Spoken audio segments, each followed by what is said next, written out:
मैं परमेश्वर का धन्यवाद करती हूँ कि परमेश्वर ने फिर से एक बार मौका दिया कि उसकी महिमा और उसके वचन की सेवा करूं। और आज का दिन परमेश्वर ने ठहराया कि मैं फिर से आप लोगों के बीच आकर परमेश्वर के उस जीवित मन्ना को दूं जो परमेश्वर ने हम सबों के लिए रखा है।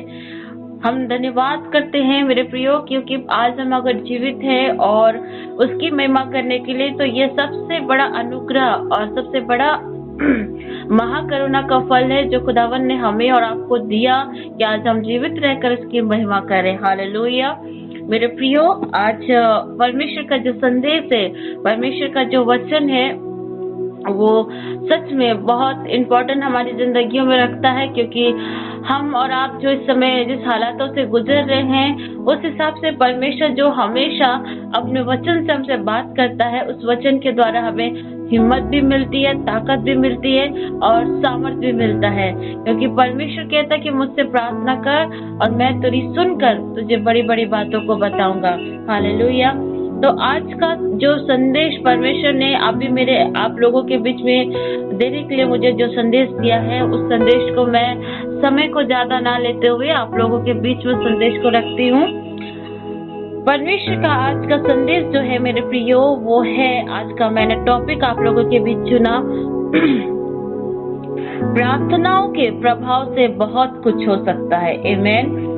प्रार्थनाओं के प्रभाव से बहुत हो सकता है। आइए हम वचन से देखें कि इस टॉपिक में परमेश्वर क्या कहते हैं। अगर आपके पास अगर बाइबल है तो आप मेरे साथ खोल सकते हैं याकूब की पत्री यानी चैप्टर जेम्स, याकूब की पत्री अध्याय 5 का 16 में यूं लिखता है, इसलिए तुम आपस में एक दूसरे के सामने अपने अपने पापों को मान लो और एक दूसरे के लिए प्रार्थना करो, जिससे चंगे हो जाओगे। धर्मी जन की प्रार्थना के प्रभाव से बहुत कुछ हो सकता है। आमीन। धर्मी जन की प्रार्थना से बहुत कुछ हो सकता है, यानी प्रार्थनाओं के प्रभाव से बहुत कुछ हो सकता है। धर्मी जन अगर 7 बार गिरे तो भी परमेश्वर का वचन कहता है कि परमेश्वर उसको उठ खड़ा करता है। अय्यूब कहता है मेरे प्रियो कि मैं देह में होकर परमेश्वर का दर्शन करूंगा। मेरे प्रियो, धर्मी जन के प्रार्थना से बहुत कुछ हो सकता है। प्रार्थनाओं का प्रभाव से हमारे जीवन में बहुत कुछ हो सकता है, ना कि जलन रखने से, कुड़कुड़ाने से, किसी से गुस्सा करने से, किसी के प्रति नफरत रखने से या ज्यादा धन कमाने से। इन सब चीजों से कुछ भी आपको प्राप्त नहीं होने वाला, लेकिन आपके प्रार्थनाओं से आप बहुत कुछ पा सकते हो। परमेश्वर का वचन कहता है कि सबसे पहले मेरे राज्य की खोज कर तो तुम्हें संसार की वस्तुएं आप ही मिल जाएंगी। मेरे प्रियो, प्रार्थना करके जो हम मांग रहे हैं, वो हमारे मांगने की इच्छा को भी परमेश्वर देखता है। धर्मी जन जब प्रार्थना करता है मेरे प्रियो, जब धर्मी लोग प्रार्थना करते हैं तो उससे कुछ उत्पन्न होता है। प्रार्थना में वो सामर्थ्य उत्पन्न होता है, जो चीजें हम मनुष्य के लिए असंभव से दिखती है ना, पर हम जब मिलकर प्रार्थनाएं करते हैं, कलीसिया जब मिलकर प्रार्थना करती है, घर के सदस्य जब मिलकर प्रार्थना करते हैं, तो उसमें एक पावर निकलता है, प्रार्थना में एक सामर्थ्य निकलता है। हालेलुया। जैसे कि वचन में कहा कि धर्मी जन के प्रार्थना से क्या होते हैं, बीमार लोग भी चंगे हो जाते हैं। मेरे प्रियो, इस प्रार्थना से जब आप घर में एकजुट होकर प्रार्थना करते हैं तो क्या होता है, चंगाई आ जाती है, आशीष आ जाती है, घरों में प्यार आ जाता है, दिलों में एक दूसरे के लिए प्यार आ जाता है, परमेश्वर की वो आशीष और बरकतें आ जाती है। आप डिप्रेशन से निकल जाते हैं जब आप प्रार्थनाएं करते हैं, जब आप दुआएं करते हैं, जब आप परमेश्वर से अपनी सारी बातें खोल कर रखते हैं, जब आप किसी समस्या से गुजर रहे हैं, उस समय जब आप जुनून के साथ प्रार्थना करते हैं, पूरे परिवार के साथ प्रार्थना करते हैं, तो उस प्रार्थना से आपको क्या मिलती है, हीलिंग्स मिल जाती है, ब्लेसिंग मिल जाती है, आप डिप्रेशन से निकल जाते हैं, लव आ जाता है, आपकी जिंदगी में प्यार आ जाता है। मेरे प्रियो, परमेश्वर ने हमें प्रार्थना में वो सामर्थ्य दिया है, प्रार्थना में वो सामर्थ्य दिया है कि हम वो चीज को पा सकते हैं। लेकिन मेरे प्रियो, प्रार्थना में एक चाह रखने की भी जरूरी है। आप प्रार्थना कर रहे हो, लेकिन उस प्रार्थना में इच्छा को रखना बहुत जरूरी है। बहुत लोग सिर्फ फॉर्मेलिटी के लिए प्रार्थना करते हैं। फॉर्मेलिटी के लिए सुबह प्रार्थना करेंगे, खाने के टाइम बैठेंगे प्रार्थना, वही रटी रटाई प्रार्थना करेंगे। मेरे प्रियो, वैसी प्रार्थनाएं प्रभु तक नहीं पहुंचती है। प्रार्थनाएं आत्मा से होती है। क्यों वचन कहता है कि जब तुम प्रार्थना करो तो आत्मा तुम्हारे अंदर आहें भर भर कर जो आपे से बाहर होती है वो प्रार्थना करती है और परमेश्वर तक पहुंचाती है। आप जो प्रार्थना कर रहे हो उस प्रार्थना में प्रभु आपकी इच्छा को भी देखता है, आपकी चाह को भी देखता है। मेरे प्रियो, जैसे कि मैं वचन से आपको बताऊं, यूहन्ना 5:5 में भी परमेश्वर एक 38 वर्ष के बीमार रोगी से मिले थे, तो परमेश्वर ने उससे पूछा था, क्या तू चंगा होना चाहता है? वहाँ परमेश्वर ने उस व्यक्ति की इच्छा को देखा, उस व्यक्ति की चाह को देखा। अगर आप थोड़ा सा और इस बाइबल में पढ़ोगे तो परमेश्वर का वचन कहता, वो एक अन्य बर्तिमाई से मिला, वो भी प्रभु के पास गया और प्रभु ने से कहा, क्या तू चाहता है कि तू चंगा होना चाहता है? परमेश्वर हर एक इच्छा को देखता है कि वो व्यक्ति प्रार्थना में क्या मांग रहा है, प्रार्थना करने की इच्छा को जानता है, प्रार्थना करने की चाह को देखता है। आज हो सकता है आपके काम नहीं बन रहे हैं, हो सकता है आप किसी के लिए प्रार्थना कर रहे हैं, हो सकता है आप किसी विषय के लिए दुआएं कर रहे हैं, हो सकता है आज आपके परिवार में कोई सदस्य बीमार हो सकता है आज आपके घर में कोई ऐसी परिस्थितियां हैं जिसकी वजह से वो चीजें उसका सोल्यूशन आपको नहीं दिख रहे। पर जब आप प्रार्थना की चाह रखेंगे, प्रार्थना की इच्छाएं रखेंगे, तो प्रार्थना में वो सामर्थ्य निकलता है जो हम चाहते हैं, परमेश्वर कर देता है। हालेलुया। क्यों नीति वचन में यह वचन लिखा गया कि परमेश्वर तेरे मन की युक्तियों को सफल करे। परमेश्वर तेरे मन की युक्तियों को सफल करे कब? जब परमेश्वर आपकी इच्छा को देखता है कि आप प्रार्थना में क्या मांग रहे हो, आपकी इच्छा को जानता है। वही इच्छा को प्रभु पूरा करता है जो निस्वार्थ मन से की जाती है। स्वार्थपूर्ण भावना से की गई प्रार्थना सुनी नहीं जाती। जब आप निस्वार्थ मन होकर प्रार्थना करते हैं तो आपके प्रार्थना का उत्तर परमेश्वर देता है। मेरे प्रियो, हालेलुया। यहाँ आप लोगों के लिए बहुत जरूरी है कि आप इच्छा और चाह दोनों आपकी जिंदगी में होना बहुत जरूरी है। इच्छा के साथ भी प्रार्थना करना और चाह के साथ भी प्रार्थना करना बहुत जरूरी है। मेरे प्रियो, अगर आप पवित्र शास्त्र बाइबल को पढ़ते हैं तो आप इसमें देखेंगे कि सुलेमान ने भी चाह रखी थी कि वो परमेश्वर से बुद्धि को मांगे। इस कलाम को आप पढ़ सकते हैं दूसरा इतिहास 1:7 से 10 के बीच में, कि सुलेमान परमेश्वर से किस चीज की इच्छा रखी, किसी की चाह रखी, बुद्धि की चाह रखी। जबकि परमेश्वर ने उससे पूछा, जब परमेश्वर ने उसको दर्शन दिया था, परमेश्वर ने उससे पूछा, तू जो चाहेगा मैं तुझे दूंगा, तू मुझसे मांग मैं तुझे वो दूंगा। पर सुलेमान ने परमेश्वर से क्या मांगा? बुद्धि की प्राप्ति को मांगा, बुद्धि को मांगा। उसने कोई धन संपत्ति नहीं मांगा बल्कि बुद्धि को मांगा। दूसरा इतिहास 1 का देखेंगे 10-11 में परमेश्वर ने क्या कहा कि तेरी जो ऐसी इच्छा हुई कि तूने वैभव नहीं मांगी बल्कि मेरी प्रजा के न्याय के लिए तूने बुद्धि मांगी, इसलिए मैं तुझे बुद्धि के साथ धन और ऐश्वर्य को भी देता हूँ। हालेलुया। मतलब परमेश्वर सुलेमान के मन को जांच रहा था। सुलेमान की जो इच्छा को परमेश्वर ने देखा कि ये बंदा, हालांकि परमेश्वर ने उसके सामने प्रपोजल रखा कि तू जो भी मांगेगा मैं उसको दूंगा, लेकिन सुलेमान ने धन संपत्ति नहीं मांगी, सुलेमान ने परमेश्वर से बुद्धि मांगी। आज अगर आपके पास बुद्धि है तो आप बहुत कुछ कर सकते हो, आपके पास बुद्धि है तो आप बहुत चीजों को पा सकते हो। लेकिन परमेश्वर ने उसकी ऐसी इच्छा को देखी, परमेश्वर ने उसे बुद्धि तो दिया, साथ ही साथ क्या दिया? धन दौलत के साथ हर एक सुख सुविधा को परमेश्वर ने उसके जीवन में मुहैया कराया। मेरे प्रियो, जब हम मांगते हैं तो विश्वास से मांगे। जब हम विश्वास से मांगते हैं तो उस पर संदेह नहीं करना चाहिए। अध्याय याकूब के अध्याय 1:6 से 8 में अगर आप पढ़ेंगे तो उसमें वचन लिखता है, विश्वास से मांगे और संदेह ना करे। जो संदेह करने वाले को वो कुछ भी नहीं मिलता है। हम जब विश्वास से प्रार्थना करते हैं, हम किसी चीज को पाने के लिए प्रार्थना करते हैं। मान लीजिए आप किसी चीजों में उलझे हुए, किसी चीज का आपको हल नहीं दिख रहा है, कोई परेशानी में आप गुजर रहे हो, आपके बच्चे आपकी नहीं सुनते हो, आपका बिजनेस में आपका काम नहीं बन रहा हो, कई एक प्रकार की समस्या से गुजर रहे, पर जब इन समस्याओं को देखते हुए भी आप विश्वास से प्रार्थना करते हैं, आप विश्वास के साथ दुआएं करते हैं, तो परमेश्वर उन दुआओं को देखता है कि तुम विश्वास से मांग रहे हो। विश्वास से मांगने के बाद उसको संदेह मत करो, क्योंकि संदेह करने वाले व्यक्ति को परमेश्वर का वचन कहता है कुछ भी प्राप्त नहीं होता है। मेरे प्रियो, हो सकता है जब आप प्रार्थनाएं कर रहे हैं, तो आप विश्वास से प्रार्थनाएं कर रहे हैं और उसका रिजल्ट ऑन द स्पॉट आपको नहीं दिख पा रहा, पर यह विश्वास रखना कि आप जो प्रार्थना कर रहे हो उसका रिजल्ट तो तुरंत नहीं दिख रहा, पर निश्चय ही परमेश्वर उसको वो समय पर, वो जो समय प्रभु ने ठहराया है, उसी समय पे परमेश्वर करेंगे, क्योंकि परमेश्वर हमारे धीरज को भी देखता है। मेरे प्रियो, हमारी प्रार्थना में एक इच्छुकता होनी चाहिए। हम जिसके लिए प्रार्थना कर रहे, जिस विषय के लिए प्रार्थना कर रहे, उसके लिए हमारे अंदर एक इच्छा होना चाहिए। हम प्रार्थना करना चाहिए उत्साह के साथ, ना कि रेगुलर फॉर्मेलिटी वाली प्रार्थना करना, बल्कि जब भी हम प्रार्थना करें तो पूरे इच्छा के साथ, चाह के साथ, उन्माद के साथ प्रार्थना करें। फॉर्मेलिटी वाली प्रार्थना कभी भी परमेश्वर को नहीं भाती है।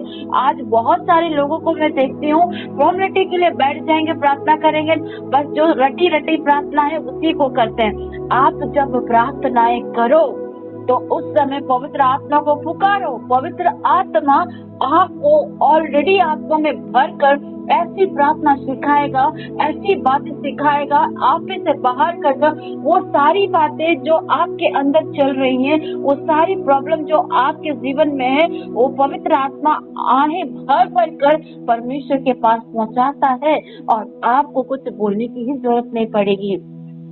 आज लोग पवित्र आत्मा बोलते हैं। बहुत सारे लोग कहते हैं सिस्टर मुझे पवित्र आत्मा का दान चाहिए, अन्य भाषा का दान चाहिए। मेरे प्रिय, आज मैं सिस्टर ज्योति एक बात कहना चाहूंगी, पवित्र आत्मा हर किसी की जिंदगी में है। ऐसा नहीं है जो अन्य भाषा बोलते हैं, अन्य भाषा वरदान सबको बोलते हैं, उन्हीं को पवित्र आत्मा मिला, ऐसा नहीं है। पवित्र आत्मा सबके जीवन पर होता है। पवित्र आत्मा के बिना कोई भी व्यक्ति ये नहीं जान सकता है कि यीशु ही परमेश्वर है। परमेश्वर ने मुझे कभी ये मौका दिया कि पवित्र आत्मा के बीच में आप लोग के लिए बातचीत करूं, तो मैं निश्चय इस सब्जेक्ट के साथ भी मैं आप लोगों के बीच बातचीत करूंगी। लेकिन आज का जो वचन है मेरे प्रियो, कि आप जब प्रार्थना करते हैं, आपके इच्छा को परमेश्वर को आपकी इच्छा को देखता है, आपकी उत्साहिता को देखता है कि आप किस उन्माद से प्रार्थना कर रहे हो। मेरे प्रियो, मैं बताना चाहूंगी, एलिया भी एक ऐसा ही प्रभु का खादिम था जो पूरे मन से, इच्छा के साथ, उत्साह के साथ प्रार्थना करता था। वो परमेश्वर का दास एलिया, आप अगर उसके कलाम को पढ़ेंगे, पहला राजा अध्याय 18 का 27 से 38 में, तो आप वहां पढ़ सकते हैं कि एलिया ऑलरेडी एक वेदी बना कर रखा था, उस पर उसने वहां एक बछड़ा को भी रखा था और परमेश्वर से उसने प्रार्थना करी। और प्रार्थना करके उसने परमेश्वर, जब वो एलिया प्रार्थना किया, पूरे मन से, इच्छा के साथ प्रार्थना किया, तो परमेश्वर वहां आग भेजकर अपनी उपस्थिति को दिखाए। एक बात ध्यान देना मेरे प्रियो, एलिया जो था ना, एलिया वहां पर आप विश्वास नहीं करोगे, उसने 450 प्रोफेट को, बाल पुजारी प्रोफेट को उसने चैलेंज किया था। 450 प्रोफेट को उसने चैलेंज किया था, बाल पुजारियों को, कि एकमात्र अगर कोई परमेश्वर है तो वो यहोवा है। आप सभी जानते, जब इस अध्याय को पढ़ेंगे तो सब बाल पुजारी कई बार ढोल बजा रहे थे, कई प्रकार के, नाना प्रकार के उस समय गाना गा रहे होंगे, बाल देवता को मना रहे थे, लेकिन बाल देवता ने कहीं भी आग नहीं भेजा। लेकिन जब एलिया ने पूरा उत्साहित के साथ, उन्माद के साथ प्रार्थना किया, तब परमेश्वर ने उसको उपस्थिति दिखाई, आग भेजी और दिखाया उन 450 बाल प्रोफेट को, बाल भविष्यवक्ताओं को, कि किस तरह कि एकमात्र ही सच्चा परमेश्वर कौन है, हमारा प्रभु क्रिस्त यहोवा परमेश्वर है। मेरे प्रियो, जब हम प्रार्थना करते हैं तो हमारी उस प्रार्थनाओं का इच्छा को भी प्रभु देखता, चाह को भी देखता।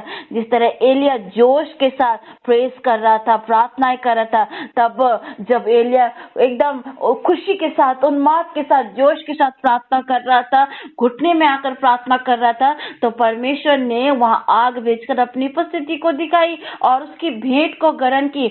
आज मैं आपको कहना चाहूंगी, इंकरेज करती हूँ कि प्रार्थनाओं के प्रभाव से बहुत कुछ हो सकता है। जब हम मिलकर दुआएं करते हैं, जब हम इन परेशानियों को देखते हैं, तो इन सब परेशानियों को देखकर जब हम उत्साहित साथ प्रार्थना करते हैं, दुखी नहीं होते, प्रेस करते हैं, तो परमेश्वर हमारी हर सिचुएशन को बदलने में सामर्थ्य है। मेरे प्रियो, मैं एक बात कहूंगी, प्रभु के एक बहुत बड़े दास है जो अभी प्रभु में सो गए हैं, बिली ग्राहम जी ने कहा था कि आप ऐसी प्रार्थनाएं ना करो कि जीवन में कभी संघर्ष ना आए, बल्कि ऐसी प्रार्थना करो कि जीवन में प्रभु अगर संघर्ष आए, चुनौतियां आए, प्रॉब्लम आए, तो इन प्रॉब्लम में प्रभु तू मुझे सहायता कर, सामर्थ दे और विजय दे, ताकि मैं इन प्रॉब्लमों को, इन समस्याओं को तेरे साथ होकर जाऊं और विजय को प्राप्त करूं। हालेलुया। मेरे प्रियो, आज आपकी जिंदगी में भी आपको यही करना है। समस्याएं तो आएंगी, दिक्कतें तो आएंगी, परेशानियां तो आएंगी, जिंदगी में बहुत सारे थपेड़े तो मिलेंगे, लेकिन इन थपेड़ों में, इन परेशानियों में, इन दिक्कतों में जब आप प्रभु परमेश्वर को आगे रखेंगे, परमेश्वर से अपनी सारी बातें कहेंगे, तो ये सब चीजों में आप विजय को पाएंगे, क्योंकि परमेश्वर का नाम यहोवा निशी है जो हमें विजय देता है। मेरे प्रियो, प्रार्थना के प्रभाव से बहुत कुछ हो सकता है। आप जानते हैं, जब पतरस जेल में था तो कलीसिया लौ लगाकर प्रार्थना कर रही थी। आप पढ़ सकते हैं प्रेरितों के कार्य में, जब पतरस को बंदीगृह में रखा गया था, तो पतरस को छुड़ाने के लिए, उस बंदीगृह से निकालने के लिए पूरा कलीसिया एक घर में इकट्ठा होकर लौ लगाकर प्रार्थना कर रही थी। और जब कलीसिया प्रार्थना कर रही थी, प्रार्थना निरंतर जारी थी, तो आप और हम देखते हैं प्रेरितों के कार्य में आप पढ़ेंगे तो किस तरह परमेश्वर का एक स्वर्गदूत उतर कर आता है और पतरस को उस बंदीगृह से निकालता है। मेरे प्रियो, प्रार्थना के प्रभाव से बहुत कुछ होता है। मेरे प्रियो, आप अगर इसी प्रेरितों के कार्य को पढ़ेंगे, जब पौलुस और सिलास जब बंदीगृह में थे, उनके भी बंधन टूट गए थे, जब वो मिलकर परमेश्वर को आराधना दे रहे थे, प्रेज कर रहे थे, ना कि शिकायत कर रहे थे कि प्रभु तेरे सुसमाचार को फैला, तेरे कलाम को फैलाया, तेरे वचन को फैलाया, तेरे नाम से इतने बड़े बड़े काम किए, आज हम दोनों बंदीगृह में बंधे हुए। उन्होंने ऐसी शिकायत नहीं करी। उस बंदीगृह में भी रहकर उनके हाथ और पैर में लकड़ियों से बांधे हुए थे, लोहे की सिकड़ियों से बंधी थी, और वैसे स्थिति में भी वो प्रेस कर रहे थे। और जब वो प्रेस कर रहे थे, प्रार्थनाएं कर रहे थे, आराधनाएं कर रहे थे, आप जानते हैं उनकी प्रार्थनाओं के प्रभाव से सिर्फ उनके ही बंधन नहीं टूटे, पूरे बंदीगृह के बंधन टूट गए। हालेलुया। पूरे बंदीगृह में जितने कैदी थे, सबके बंधन टूटे, इवन वो बंदीगृह तक डोल गया था। मेरे प्रियो, प्रार्थना के प्रभाव से बहुत कुछ हो सकता है। हो सकता है कि आप जिस प्रार्थना को कर रहे हो उसका रिजल्ट आप तुरंत नहीं देख पा रहे, लेकिन संयम रखे, धीरज रखे, प्रभु उस प्रार्थना का उत्तर अपने सही समय पे, सही वक्त पर देता है। बस हमें और आपको धीरज के साथ उस प्रार्थना के उत्तर का इंतजार करना चाहिए मेरे प्रियो, ना कि हड़बड़ाना चाहिए। आज लोगों की जिंदगियों में प्रार्थना का उत्तर तुरंत नहीं आता है, तो वो लोग प्रार्थना करना बंद कर देते हैं, प्रभु पर विश्वास करना छोड़ देते हैं, प्रभु पर वो प्रार्थना तो दूर, बाइबल पढ़ना तक छोड़ देते हैं। आज बहुत से मैं ऐसे घरों पर भी जाती हूँ, परमेश्वर मुझे सेवकाई के लिए भेजते हैं, बहुत से जगह पर मैं ऐसे गई हूँ कि कई कई दिन तक लोग बाइबल को तो निकालते तक नहीं है। बाइबल मानो एक शोपीस है, उसको रख देते हैं, वहां पर छोड़ देते हैं। मेरे प्रियो, बाइबल को शोपीस में रखने की जगह नहीं है, बल्कि उस बाइबल को डेली खोलकर हमें उसे पढ़ने की नीड है, उससे हमें परमेश्वर से बातचीत करने की नीड है। जब हम परेशानी में पड़ते हैं, तकलीफ में पड़ते हैं, तो हम फोन लगाते हैं, पादरियों को, पास्टरों को, प्रचारिकाओं को फोन लगाकर घर में विनती करवाते हैं, तब बाइबल को खोलते हैं। मैंने बहुत से ऐसे परिवारों को देखा है। मेरे प्रियो, बाइबल किसी शोकेस में रखने की जगह नहीं है। आप जब परेशान में पड़ते हैं, दिक्कतों में पड़ते, तभी आप प्रभु को पुकारते।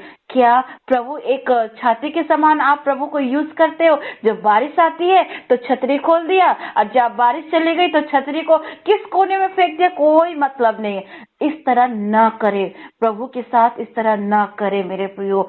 जब हर दिन के लिए, हर समय के लिए प्रभु का धन्यवाद कीजिए। आज अगर आप में से कोई इस तरह की जिंदगी जीते हैं तो निश्चय रिपेंट कीजिए, पश्चाताप कीजिए, और प्रतिदिन परमेश्वर के बाइबल, परमेश्वर के पवित्र शास्त्र से, वचन से डेली एक वचन को पढ़ें, क्योंकि परमेश्वर भी अपने बच्चों से बातचीत करने के लिए इंतजार करता है। जिस तरह माँ बाप अपने बच्चों को स्कूल से लाने का इंतजार करते, जिस तरह बच्चे अपने माँ बाप के काम से लौट आने का इंतजार करते, उसी तरह परमेश्वर भी अपने बच्चों का इंतजार करता है कि कब मेरे बच्चे मुझसे बातचीत करेंगे, कब मेरे बच्चे अपनी सारी समस्या मेरे पास रखेंगे, कब मेरे बच्चे अपनी दिक्कतों को मेरे सामने शेयर करेंगे, कब वो अपनी खुशी को मेरे साथ शेयर करेगा, कब वो अपने गम को मेरे साथ शेयर करेगा। प्रभु भी इंतजार करता है मेरे प्रियो। आज मैं इस संदेश के द्वारा आपको इंकरेज करती हूँ कि प्रार्थनाएं कीजिए, क्योंकि आपके प्रार्थना के द्वारा बहुत कुछ बदल सकता है। प्रार्थनाओं के प्रभाव से बहुत कुछ हो सकता है। आशा करती हूँ कि इस छोटे से वचन के द्वारा और इस संदेश के द्वारा आपने आज कुछ सीखा है और आशीष को पाया है। हम परमेश्वर का